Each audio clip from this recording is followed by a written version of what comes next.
Welcome back to my YouTube channel. If this is the first time you are visiting my channel, please kindly subscribe to Samuel Soundwave. Imagine the situation carefully. You are the most powerful man in Nigeria. You control many governors across the country. A large number of senators followed your lead. You have access to government money and state resources. Key institutions, including INEC, are under your influence. Even the judiciary, which should protect ordinary citizens, seems to respond to your voice. By every normal standard, you should feel comfortable, secured in your power. Nobody should be able to challenge you easily. So why are you worried? Why can't you sleep peacefully at night? Why are you afraid of just one election? This question was raised publicly by Dino Menai during an interview.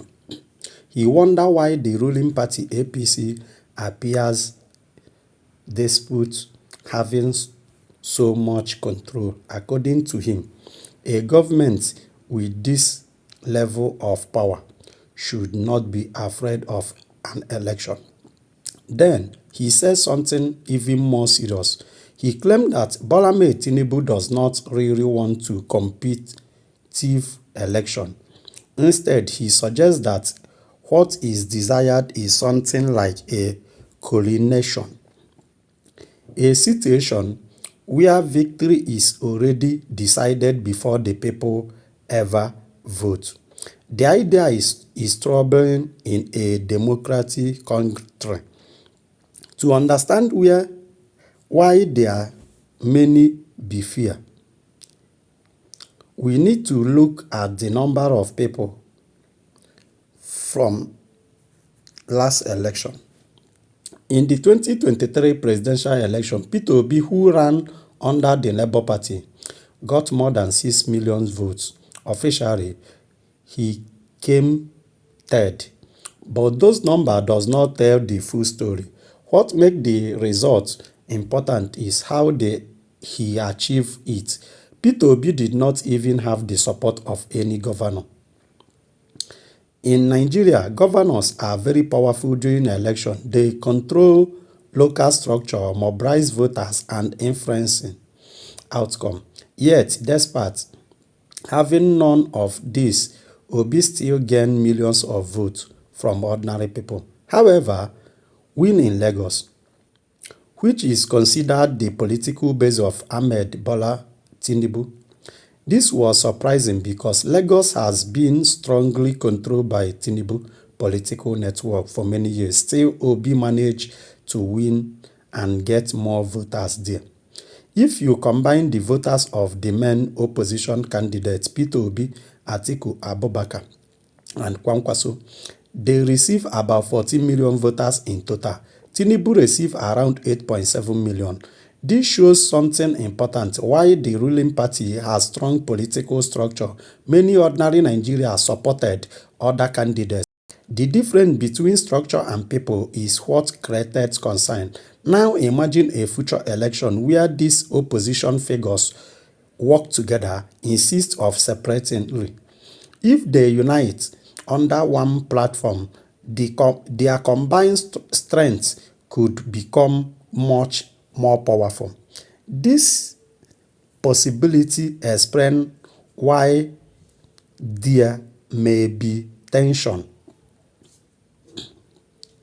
When a government feels threatened and cannot easily improve its performance, it may try another strategy. Instead of focusing on fixing problems like high food prices, unemployment, poor roads, insecurity, it may try to weaken its opposition or opponents. This is where the crisis in African Democratic Congress started. In April 2026, INEC announced that it was suspending recognition of the ADC leadership. Whatever the legal explanation was, the effect was clear. A major opposition platform that could unite strong candidates was thrown into confusion at the critical time before the election.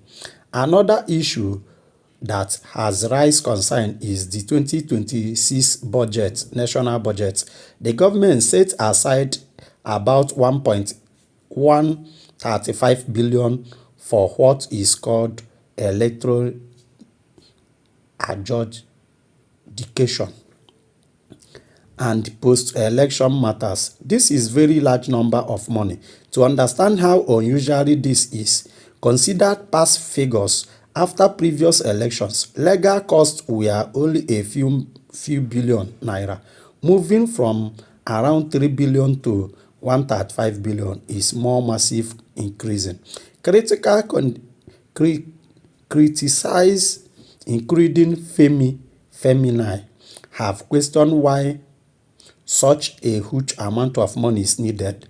Some civil society groups believe this shows the many election disputes are expected.